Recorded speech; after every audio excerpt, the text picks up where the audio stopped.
2022 жылғы 20 қарашада Қазақстан Республикасы президентінің сайлауы өтеді. Президенттікке кандидатты қолдауға қол жинау қалай жүргізіледі? Сайлаушылардың президенттікке кандидатты қолдауы олардан қол жинау арқылы расталады. Президенттікке кандидатты облыстардың, республикалық маңызы бар қалалардың және республика астанасының кем дегенде 3/2-сінің атынан теңдей өкілдік ететін сайлаушылардың жалпы санының кем дегенде 1% қолдауға тиіс.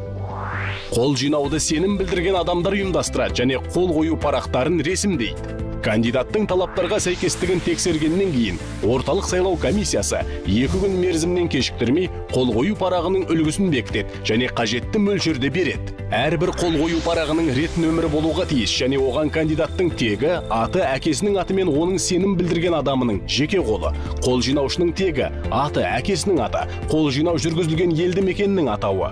Сондай-ақ қол қоятын адамдар туралы мәліметтер бар бағаналар енгізілуге тиіс. Қол жинаушы адам қол жинаған кезде кандидаттың сенім білдірген адамының тіркелген туралы куәліктің көшірмесін көрсетуге тиіс. Толтырылған қол қою парақтары аумақтық сайлау комиссияларына тапсырылады.